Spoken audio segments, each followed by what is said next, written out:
Ayun na nga guys, ito na Yan. ang inyong nire-request ang Time. Time performance video. That's right. So, ito yung performance mo nila. After nito, papanoorin natin yung ano, Yung music video mismo. Yes. So, dito muna tayo. Let's go! Dahil ito ay copyrighted, ang kanilang video, lagyan natin ng mahiwagang pangharang. Yes.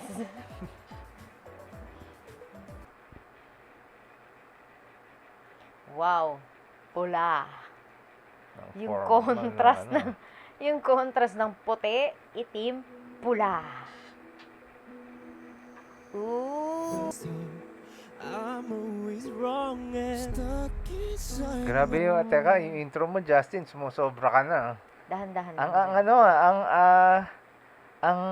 ang heavy ng emotion simula pa lang. Si Matindi. Joy. Ma Mukhang very very heavy to, emotional yung Oo. kanta, no? Yung simula niya pa lang kasi, hindi ako makaano eh, parang gusto ko mag-react dun sa ginagawa ni Ja, pero kailangan ko din kasi pakinggan eh. Saka kailangan kong tignan yung lyrics ng kanta. Ano gusto kong i-absorb pa eh. Mm.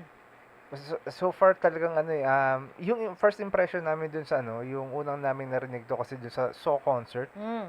yung ano yung nireacta namin. Alam ko ano eh, from the title itself, Time eh. So, So, yung part niya na ano na, iniisip ko na Because ano one talaga day- siya, heavy talaga kasi- siya sa emotion. oo, kasi yung part ng lyrics niya na, cause one day we'll run out of time. Yun lang kasi yung medyo naiintindihan ko dun sa ano eh, dun sa concert eh. Kaya ay hindi lang naman namin talaga chine-check out ang mga bagay-bagay pa mga lyrics kasi spoil eh. Hindi pa kasi natin to nare-reactan, 'di ba? Ngayon lang. So ngayon lang din natin makikita yung kompletong lyrics niya talaga. So far dun sa intro ni Ja, it's really heavy on emotion. Matindi. My never-ending thoughts. Overthinking. I'm trying hard 'cause I know it could. Ang sarap sa tenga. Ken naman kasi, gustong-gusto ko yung boses mo na ganyan. Ano ba yan? Di ko kasi yung mga kanta ni Ken, puro mga ganun. Ito yung gustong-gusto kong boses ni Ken eh. Yung mga falsetto ni Ken na ganito. Ito yung ano eh, ito yung para sa akin bagay na bagay talaga yung boss ni Ken sa ganito eh. Ito yung malakas talaga yung hatak na ano eh, na yung boses ni Ken na to. Bira naman no. Sa pa si Ken eh, sumusobra na si Ken eh. Huwag mo masyadong galingan. Ja at Ken pa lang eh. Ganda ng bagsak nun. Lyrics niya, may ano, ang laman. Not changing my choice, fighting for whatever cause. If the lights dying, don't you ever cease to refuse. Stuck inside my And you cannot refuse when the light's dying. No matter how much you refuse, it's gonna come to you. Lahat tayo joke around sa ano sa mga reaction video niya. Pero ang hirap mag-joke around sa kanta. Ang seryoso Kakainis. nung kanta eh. Tsaka yung mula dun sa tono, yung sa areglo niya, sa style mo siya, paano kantahin. Yung lahat dun sa kanta, yung sa atmosphere nitong music video, ang seryoso. Ano kay Stell? Yung bigla may pa from very, from powerful to oo. biglang From, nag-soft. oo, correct. Yung kasi ano yun eh, may marami kasing tao, pag halimbawa, especially kung hindi ka trained, mahirap kasi yung parang galing ka dun sa powerful, tapos bigla mo siyang isa-soft, pero hindi ka mawawala sa tono, or makikip mo yung, alam mo yung parang, yung masya-shift mo, ultimo yung emotion mo, ultimo yung, may mga ganun kasi, Kasi may mga, yung iba kasi kapag ginawa nila yung ano eh, ang tendency magfa-flat yung tono nila. Kasi hinihinaan eh. mahirap kasi din mag-shift ng Oo. gano'n. Hindi lahat kasi may parang kaya yung gano'n.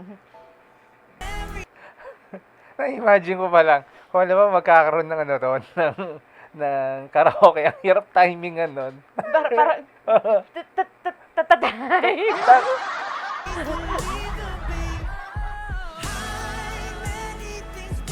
Kailangan kabisado mo talaga. Yung cute naman. Oh, wow. Yung tuno, ay, ang ganda. Ang ano nung performance na to, ano yung parang, it's so simple, pero ano, parang ang powerful nung message nung kanta, ang powerful nung pagkakakanta.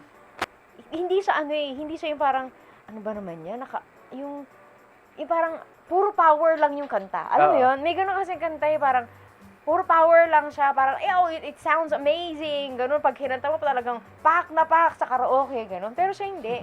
Meron siyang ups and downs. Meron siyang mga highs and lows. Pero punong-puno ng emosyon yung buong kanta. At saka yung ano niya, yung gano'n niya, hindi yung parang, usually mga kanta, yung ano nila, yung power nila pataas ng pataas eh. Mm. Di ba? Ito, gumaganon-ganon siya. Yung style ng Kakaiba siya. pagkakagawa sa kanya.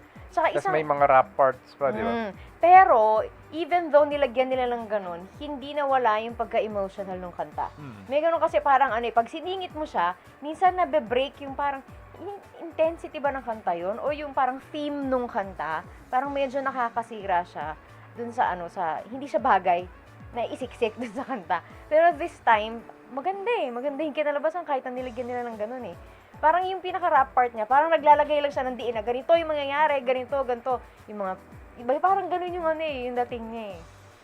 Grabe. Tapos isa pa pala, gusto ko yung mga parts ni Pablo kapag halimbawa kailangan niya humit ng mga high notes niya, nakaalalay siya lagi pag nag-harmonize siya. Hindi niya nakatutok na ganito, inilalayo niya na ganyan. Para naka-blend pa rin siya talaga dun sa sa mga kasama niya. Yung alalay niya sa kanilang lahat pag kumakanta sila. Galing. May so far very heavy talaga yung niya, yung themes niya. Parang so far parang meron siyang topic about loss, time na parang nauubos, mga ganun. Pero tingnan natin dun sa music video, tingnan natin kung mas ipapakita pa sa atin kung ano yung Saka yung kung ano yung yung ibig parang, sabihin ng kanta. yung parang gusto niya do your best, parang pag ginawa mo na yung best mo, yun na yun. Baka parang total mauubos din naman yung time mo, di gawin mo na yung best mo. Ayan. So hanggang dito ang ating reaction sa time performance video. Don't forget to always like, share, subscribe. Bye-bye.